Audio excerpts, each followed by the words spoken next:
Hi everyone, welcome to episode 3 of the MacLive Show. I'm Robbie. And I'm Flo. This week we're going to be talking about the brand new MacBook Airs that we released yesterday. Susie's going to stop on by and show us about those. And Flo's going to talk about the new Western Digital MyBookLive. It is a streaming hard drive. It streams your stuff all over the place.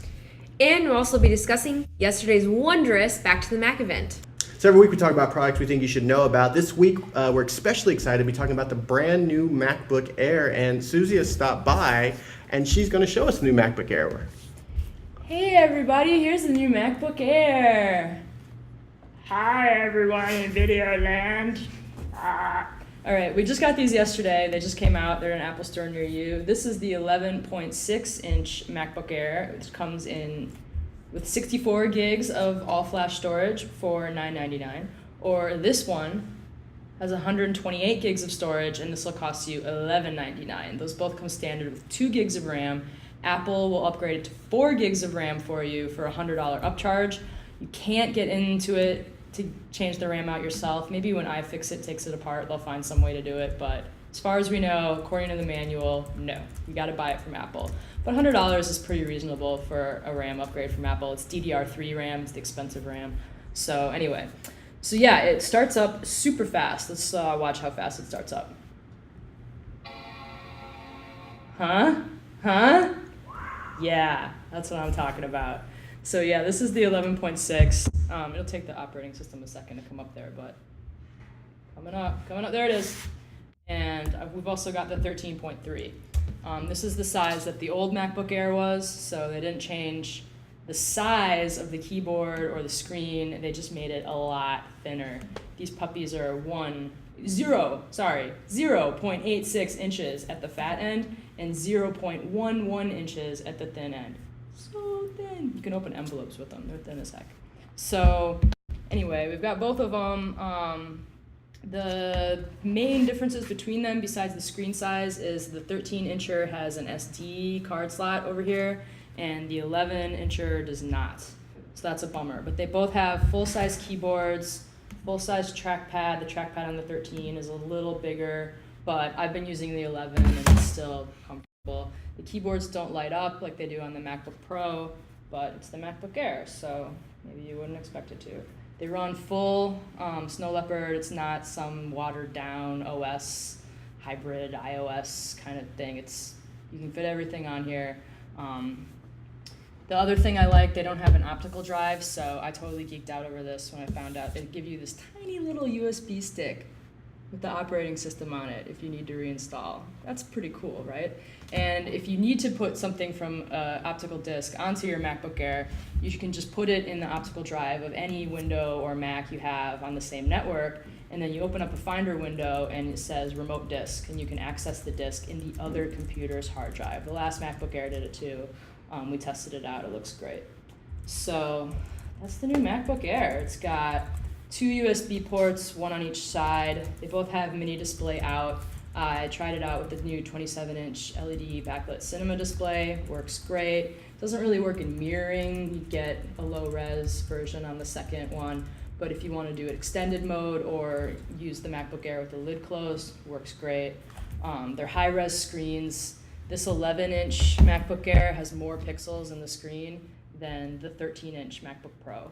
And this 13-inch MacBook Air has more pixels than the 15-inch MacBook Pro. So the screens look great, they're bright, they're instant on. Apps launch quickly because they're launching from solid-state flash memory instead of a spinning hard drive. We did a speed test in our first look, which is up on the site, and the MacBook Air, the 11-inch MacBook Air with a 1.4 gigahertz Core 2 Duo processor was launching apps faster than my main workhorse work machine, which is a 2.66 gigahertz Core i7 MacBook Pro. So kind of amazing. The MacBook Pro had double the RAM, all the components are better, you think it would be better, but just that one factor of storing the applications and the OS on flash memory made it a million times faster. So we'll be doing a full review in the January issue of MacLive, and of course we'll get that up on MacLive.com as soon as it's ready. Cool. Thanks for stopping by, Susie. These are super duper awesome. I was like, I don't, MacBook Air, it's tiny, netbooks. And then I kept picking this one up, this little small one, and it's like, whoa! It's basically like a square frisbee. If It's it was circle, you could use it as a frisbee. If I was a globetrotter, I could spin it on my finger. It's really light. You can take it to meetings. It's like if you're going to take a legal pad to a meeting, you could take this instead. So in addition to the MacBook Airs, we're also going to be talking about the Western Digital MyBookLive, and we're going to kick it on over to Flo. With the announcement of the MacBook Air, you're probably now looking for a hard drive solution that you can leave at home and access your files on the go. Well, fortunately, the Western Digital MyBookLive can probably help you do that. It actually doesn't connect through a USB port, it connects through Ethernet. So you have to find the hard drive through your home or office network, and it's actually very easy. Why don't we just take a quick look and see how the Western Digital MyBookLive integrates with your Mac. You can easily access the hard drive through your Mac's Finder window and drag and drop files to your liking. To access your photos from the WD Photos app, all you have to do is drag and drop your photos into the Shared Pictures folder. To install the MyBookLive, Western Digital will package a CD-ROM that will install this nifty little web app. This web app gives you access to the system, the network utilities, and it'll even update the firmware on your hard drive when needed. To set up remote access, you'll need to set it up from the settings menu in the MyBookLive web app. To do remote access, you'll have to set up a MyoNet account, which comes free with the purchase of a new MyBookLive. The MyoNet account will enable you to access your photos from the WD Photos app. So the WD Photos app is actually pretty simple. All you have to do is fire it up on your iPad, select the device that's connected to your network, select the photos that are in your WD storage, and then select the photo that you want to share with your friends. You can also view them by album, or you can filter them by date. So the idea of an Ethernet-capable NAS drive works in theory, but the file sharing and photo viewing capabilities aren't the most ideal. The MyoNet file sharing service is a little weird, and I don't actually know anybody who uses it. I know that everybody uses Dropbox. If there was some way to integrate that with this hard drive, that would be awesome. But as frustrated as I was setting up the MyoNet account, I was at least kind of happy to know that the WD Photos app wasn't a total fluke, that actually I could access all of my photos from on the go. I should also mention that it's not particularly as speedy as USB or FireWire, because if you don't have a gigabit internet connection or an internet router, then you're not going to actually get the 1,000 megabits per second speed that you're supposed to get with an Ethernet connection. So if you're looking for something that's accessible while you're on the go because you have a bunch of tiny computers or a huge home network, then this is definitely something to consider. But if you're looking for something a little more stable, you might want to go with a different portable hard drive. So it's week 3 of DonorsChoose, and Susie's going to fill in on how we're doing.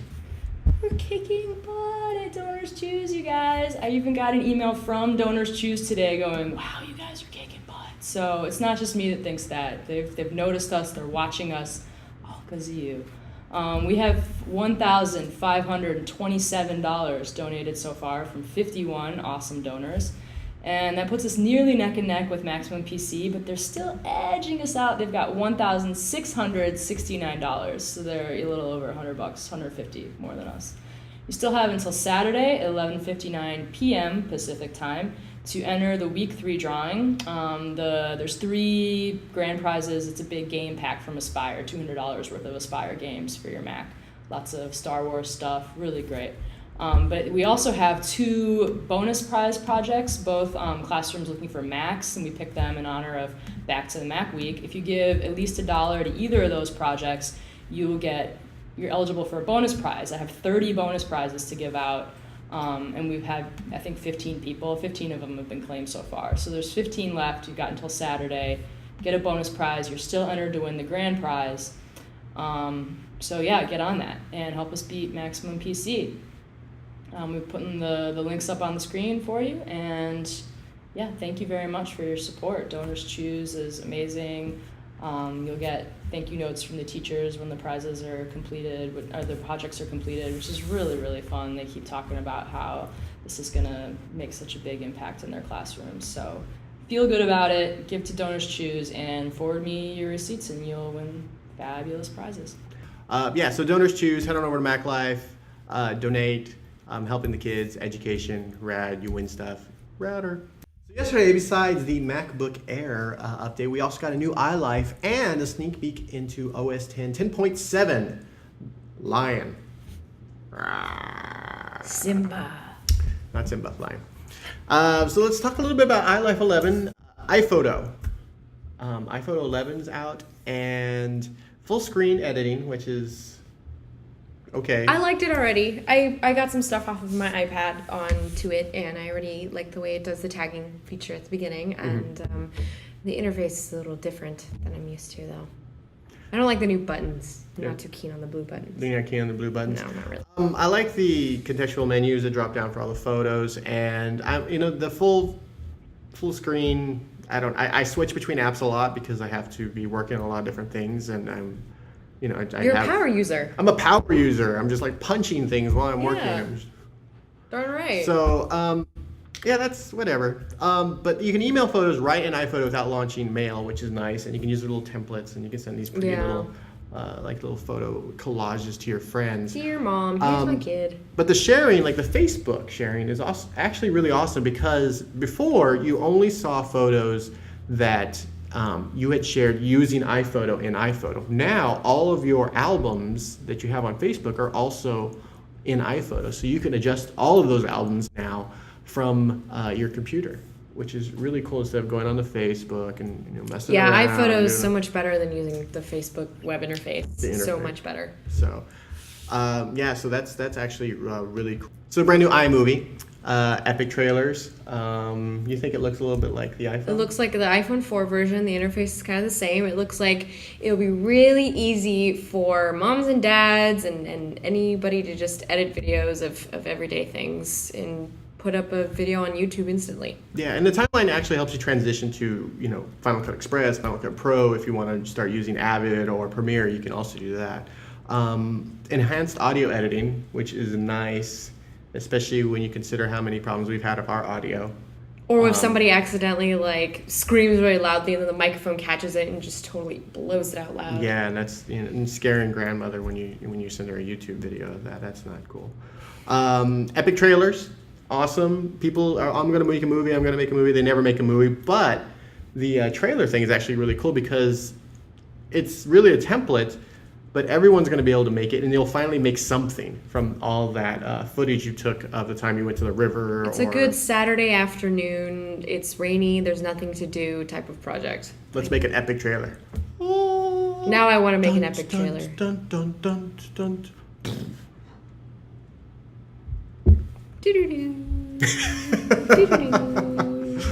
Also, we get a people finder. The people finder, so it's using facial recognition to find your friends, or you, or your family, or your kids. Privacy issues. Well, it's in there. How is that privacy issue? No, I know.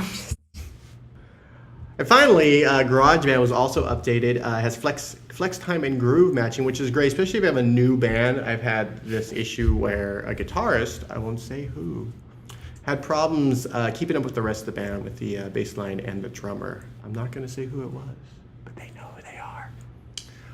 That's super helpful when you're just kind of recording stuff. I had to use a 4-track with a tape, and it had a little counter, and the counter would break all the time.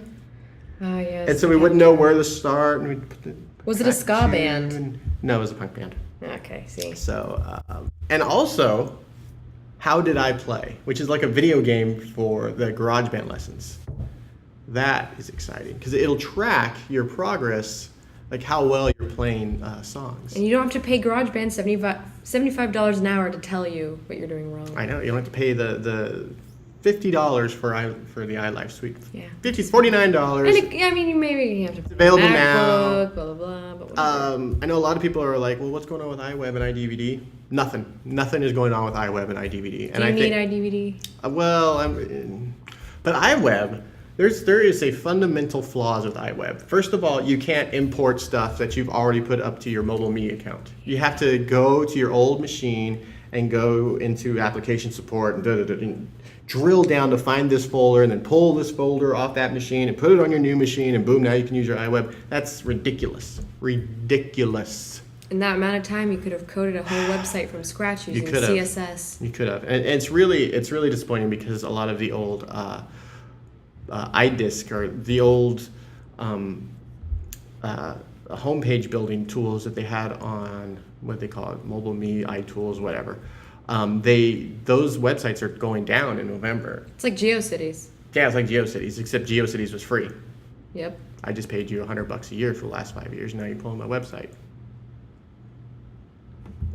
So anyway, that's my issue with that. iDVD, people are still going to be making DVDs. It's the same. It's true. Yeah, it's fine, I guess. I don't know. If people still have optical drives. So, yeah. Also, Apple talked about Lion. The new Lion should be showing up somewhere around WWDC. Apple said summer. Worldwide Developer Conference is in the summer. Surprise. One of the big things they're talking about is the Mac App Store. So they're looking at the iTunes App Store for your iPhone, your iPad, your iPod Touch. And they're saying, hey, let's make it for the Mac.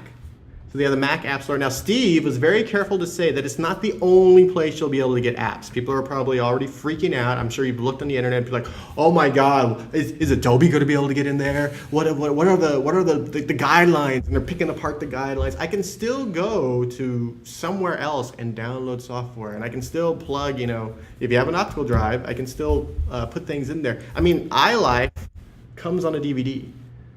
So it's not, but of course they're talking about how it's supposed to be in the in little bits. You can just buy GarageBand with the Mac. They might be selling the I'm looking at the page right now. I can't really see. So they're gonna say what does it say? The rumor is $15. $14.99. Yeah, $14.99 for each. Well, it's not even a rumor. It's right here. You can go to the Mac OS. You can go to apple.com/macOS. It's in the press shots on the site right now. Lion, and then it's right there. $14.99 for the iLife suite, each individual app, and $19.99 You're gonna have to for squint. the iWeb suite, each individual app. You have to squint when you look at it. Also, they're talking about Launchpad. It's a home for your apps, and you swipe left and right. It's if you remember the launcher with OS, was it OS 9 or System 9? I can't remember. Whatever, it doesn't matter. They had those little apps that you could launch stuff in. So they're doing the same thing. You can put all your apps in folders and all that stuff. And I still use Spotlight up in the corner. Type 3 letters, name of the app, hit enter, boom, it launches. But this is super helpful. I mean, some people it's going to change the way they use the machine. So Launchpad, it's a home for your apps. It's just like the iPad. They even say it's iPad style. And it has folders, which is nice. And full screen apps.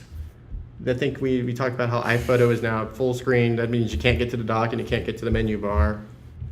Which is actually kind of annoying if you're a Mac user. If you're a power user, then it's kind of annoying. if you're a power user and you want a bunch of stuff open at once. If you're going to spend like hours in iPhoto, it's cool, but okay. I mean, you don't have to use these things. That's the other thing. People are like, oh my God, full screen, this is dumb. Remember the dashboard? No one ever uses that thing. Well, maybe they will, thanks to Mission Control.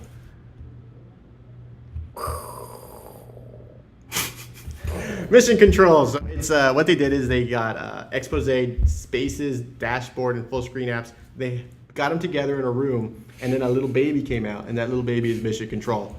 And so it's supposed to control all this stuff. It looks kind of cool, but until you actually use it and you can work it into your workflow, we'll kind of see. It does look. I mean, the dashboard has just been neglected for years. They look at the dashboard. You can do all these with the widgets and stuff, and then you don't. The only time I use the dashboard is when I have to go to another country, and I'm like, oh, how many rupees am I going to get for my dollars? Did you stop rupees? I don't know. How many pounds? We'll just say pounds. Yeah, I only use it for the calculator. Yeah, even then I get so frustrated with the calculator. I don't even use it for the calculator. I use the calculator app. That's right. Or you can just type it into the Spotlight. It's easier instead of going back and forth from the dashboard. So, macOS Land, we'll find out more information as time progresses. We're expecting it out at WWDC. So every week we talk about something you can win on MacLive.com and on the live show, and this week is no different. Last week we were giving away a case, and all you had to do was email us at the MacLiveShowLive@gmail.com, and you tell us the color of the case, and we told you the color in case you were colorblind, and then we would enter you into a contest. Well, the contest is now over, and we're going to pick a winner out of this swanky John Deere hat. Robbie, pick a name. Here we go. Pick a name, and then I'll read the name of the winner, and then the winner should win. And then we'll email you. We have your email. Don't worry. We'll email you that you won. So the but winner. We're announcing you now. Here's the winner. The winner is Philip. Yay, Philip! Philip is the winner of our what was it? The Incipio case? Yes, is the Incipio Hive gaming case for the iPod Touch 4th generation. And it's yellow. Awesome. So you'll be Good chasing by job, bees. Philip. Well, we could send him this too, because it's been touched by me. I rub it on my face and get some of the oils that are on my nerd oils. There you go. It's chock full of nerd oils. So I also want to remind you, we're also giving away things on the site. You can go to maclife.com/articles/win in order to check out everything we're giving away.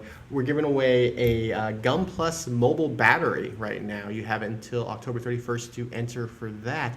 We're also giving away the IOSafe disaster-proof hard drive. This is the hard drive we took to Ocean Beach. We threw it in the fire. It sat in there for like 20 minutes. And then we threw in a bucket of water overnight. And then we opened it up, and all of Ray's precious data was safe. So we're giving away that, and you have until November 30th to enter that. So maclife.com/articles/win. Check those out. So we're always giving stuff away. So that's it, everyone. Thanks for watching. Be sure to tune in next week if you want to watch us live, 4 p.m. Pacific Daylight Time. As usual, if you have any feedback for us, you can send us an email at themacliveshowlive@gmail.com. And don't forget to donate to DonorsChoose. We're right behind Maximum PC right now, so it'd be nice to beat them and help kids. So even if we don't beat Maximum PC, which, shudder to the thought, we're still helping kids, and that's all that's really important. As always, the show is produced by Jason, the Archduke of the Internet Amor. I'm Robbie. And I'm Flo. Thanks so much for watching, and we'll talk to you next week. Bye-bye.